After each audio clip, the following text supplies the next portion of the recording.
Question number 10 and question number 11, ये दो question हम लोग ने करने हैं।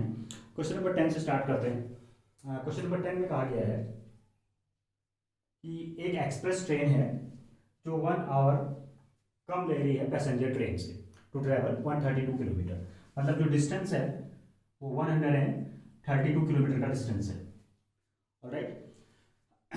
और एक एक्सप्रेस ट्रेन इसी रूट पे चलती है और एक पैसेंजर ट्रेन चलती है। तो एक्सप्रेस ट्रेन और passenger train, if the average speed of express train is 11 kilometer per hour more than that of passenger train. Okay, यहाँ पर एवरेज स्पीड लिया हुआ है, ठीक है। और जो एक्सप्रेस ट्रेन है वो 11 kilometre per hour more than that of passenger train. Passenger train से जो उसका स्पीड है वो 11 ज़्यादा है। तो स्टार्ट करते हैं। सबसे पहले हम लोग किसी को कुछ एज्यूम करना पड़ेगा, तो हम लोग मान लेते हैं कि जो एवरेज स्पीड है पैसेंजर ट्रेन की वो x है, x kilometre per hour, x kilometre प्रति घंटा। ये पैसेंजर ट्रेन की। तो आप पता लगा सकते हैं कि एक्सप्रेस की क्या होगी। वेरी गुड, एक्सप्रेस की x plus 11 kilometre per hour, ठीक है। उससे 11 अधिक है, इसलिए x plus 11 kilometre per hour. तो हमने दोनों की स्पीड निकालनी है of the two trains. Condition देखिए, यहाँ पे टाइम वाली बात कही है कि 1 घंटा वो कम लेती है, कौन? Express train. तो टाइम वाली बात की है तो हम लोगों को पता है time equals to distance upon speed. इस तरह के क्वेश्चंस में आपने ये ध्यान रखना है। तो जो पैसेंजर ट्रेन है वो कितने समय में पहुंचेगी, ठीक है। मान लीजिए पैसेंजर ट्रेन का टाइम जो है वो डिस्टेंस है 132 अपॉन स्पीड है x, ये पैसेंजर का टाइम। और एक्सप्रेस वाली ट्रेन का टाइम 132, डिस्टेंस वही है 132 किलोमीटर, उसमें भी चलना है, लेकिन उसका स्पीड हो जाता है x प्लस 11। अब ये 1 घंटा कम लेगी, इसकी स्पीड इतनी ज्यादा है, ठीक है। तो बड़ा कौन है इन दोनों में? टीपी और टीई में कौन ज्यादा समय ले रहा है, पैसेंजर या एक्सप्रेस? सीधी सी बात है, पैसेंजर ज़्यादा ले रही है, पैसेंजर ट्रेन ज़्यादा टाइम लेगी क्योंकि इसकी स्पीड कम है, ठीक है। तो ये बड़ा होगा टर्म और ये छोटा होगा, तब ये 1 आएगा। 1 कहाँ से? 1 घंटा कम, ठीक है। यानी कि जो पैसेंजर ट्रेन है अगर वो 7 घंटे में पहुंच रही है तो ये 6 घंटे में पहुंच जाएगी। तो बड़ा कौन? 7, 7 माइनस 6, 7 माइनस 6 बराबर 1, ऐसे समझ सकते हैं। ओके, तो 132 upon x minus 132 upon x plus 11 equal to 1। 132 common ले लेते हैं, साथ ही साथ यहाँ पर एलसीएम ले लेते हैं। तो ये एलसीएम लेंगे तो x प्लस 11 ऊपर और ये x कैंसिल, और 132 को 11 से मल्टीप्लाई करते हैं। 11 2 जार 22, 11 33, 5, 11 जार 11, 4 3 14, 1 4 5 2, ये हो जाएगा आपका इनको मल्टीप्लाई करके, और नीचे x plus 11 is equals to 1। तो 1 4 5 2 ये इधर मल्टीप्लाई हो जाएगा x प्लस 11। अब ये अंदर multiply x square plus 11x और 1 4 5 2, ठीक। अब ऐसा करते हैं, इसको भी इधर ले आते हैं। X square plus 11x minus 1 4 5 2 equals 0। अब इसके फैक्टर करने हैं, फैक्टर करके सॉल्व करके x का वैल्यू निकालना है, ठीक है। तो आप किसी से भी कर सकते हैं, क्वाड्रेटिक फॉर्मूला, फैक्टराइजेशन जो भी है। चलिए हम फैक्टराइजेशन से करते हैं। 1 4 5 2 के फैक्टर 2 7 और ये हो जाएगा 2 6, 2 7 2 6 हो जाएगा, और ये फिर से 2 से जा सकता है 2 3 और 6 और 3 363, 3 से जाएगा 1 2 1, अब 11 से जाएगा 11 11 और 11 1। यहाँ से 2 नंबर ढूंढने हैं, उनको सब्ट्रैक्ट करके 11 आना चाहिए। तो एक आप ले लेंगे 11 3 33, एक हमने ले लिया 33x माइनस 30, को जरूरी नहीं कि 33 ही हो, पहला नंबर, जल्दीबाजी नहीं करनी चाहिए। एक तो 33 हो गया, 11 टू 22 और 2 44, तो 44x minus 33x minus 1452 equals 0। x common, x plus 44, 33 common, x plus 44, एक ब्रैकेट में एक्स माइनस 33। अब तो आप परफेक्ट हो गए होगे भाई, 44 इक्वल टू 0, है ना। ओके, तो x plus 44 is equals to 0। यहाँ से x का वैल्यू 33 और यहाँ से x का वैल्यू माइनस 44। तो स्पीड जो होगी निगेटिव हो नहीं सकती, पॉजिटिव ही होगी, ठीक है। सो स्पीड ऑफ पैसेंजर का जो स्पीड होगा पैसेंजर ट्रेन का, वो होगा ये, क्योंकि स्पीड नेगेटिव नहीं हो सकती, 33 kilometre per hour.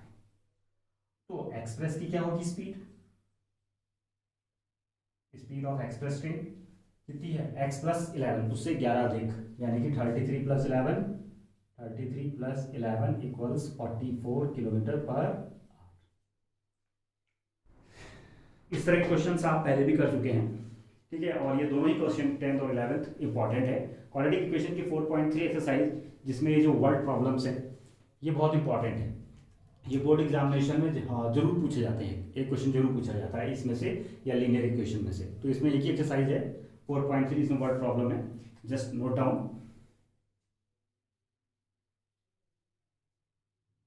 Okay, now we will proceed to next question and the last question of this exercise, जिसमें हमसे कहा गया है कि sum of the areas of two squares. इस बार हमारे पास दो स्क्वायर्स हैं, उनका एरिया है, उसका जो सम है वो 468 है, और पेरीमीटर यानी कि जो परिमाप है उनका अंतर 24 मीटर है। तो पता लगाइए कि दोनों स्क्वायर्स हैं उसकी साइड क्या क्या है।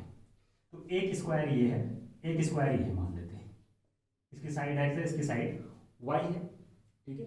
Let sides of squares are x and y, इस वाले की x, इस वाले की y एज्यूम कर लेते हैं। तो पेरीमीटर क्या होगा इसका, परिमाप 4 इंटू साइड यानी कि 4x, और इसका परिमाप यानी कि पेरीमीटर 4 इंटू वाई, ठीक। हमको दिया है difference of their perimeter is 24, मतलब पहले वाले का जो पेरीमीटर है और दूसरे वाले का जो पेरीमीटर है उनका अंतर है 24, यानी कि 4 कॉमन ले लेते हैं, x माइनस वाई 24, 4 से डिवाइड कर देते हैं, 24/4 6, तो x minus y equal to 6, यानी x का वैल्यू 6 प्लस वाई, ये फर्स्ट इक्वेशन।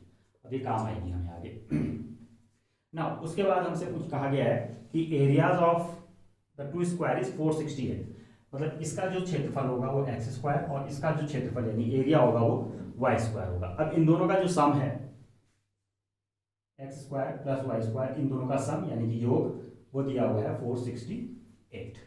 आप y से या x से x की वैल्यू यहाँ पे सब्स्टिट्यूट कर सकते हैं ताकि एक ही वेरिएबल में चेंज हो जाए। तो x का वैल्यू है 6 प्लस वाई का whole square plus y square is equals 468, whole square बोलते हैं 36 plus y square plus 12y plus y square 468।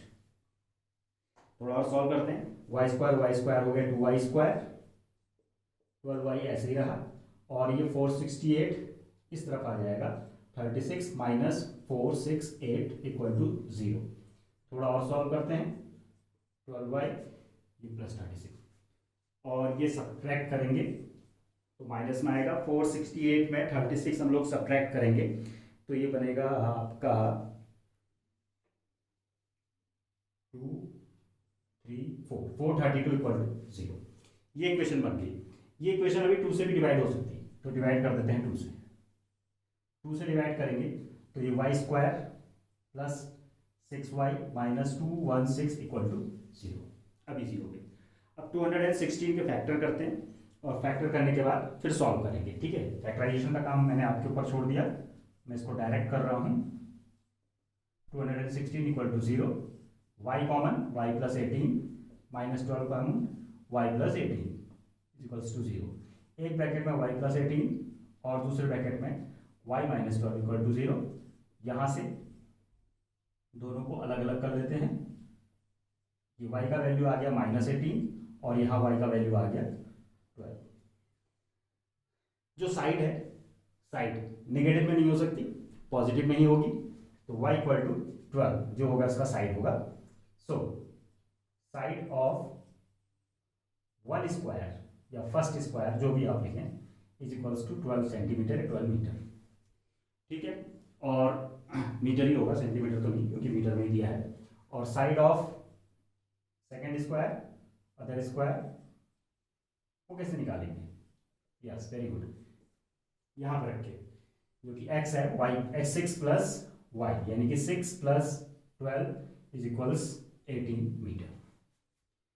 तो ये दो क्वेश्चंस आपके हो गए, क्वेश्चन नंबर 10 और question number 11। Just note it down. Okay, तो यहाँ पर हमारी एक्सरसाइज 4.3 कंप्लीट होती है। एक्सरसाइज 4.4 जो कि बहुत इंपॉर्टेंट एक्सरसाइज है, हालांकि यहाँ पे इसके 4.2, 4.3, 4.4 तीनों ही एक्सरसाइज इंपॉर्टेंट थी। बेसिकली 4.3 से एक क्वेश्चन 100% पूछा जाता है और 4.4 इजी है, उसमें एक एक या दो दो नंबर के सवाल जो हैं आपके बोर्ड एग्जाम में पूछे जाते हैं। तो जो मेरा नेक्स्ट वीडियो होगा उसमें 4.4 के ही एक्सरसाइज आपको कराऊंगा और वो बहुत ईजी होती है, ठीक है। Till then bye bye.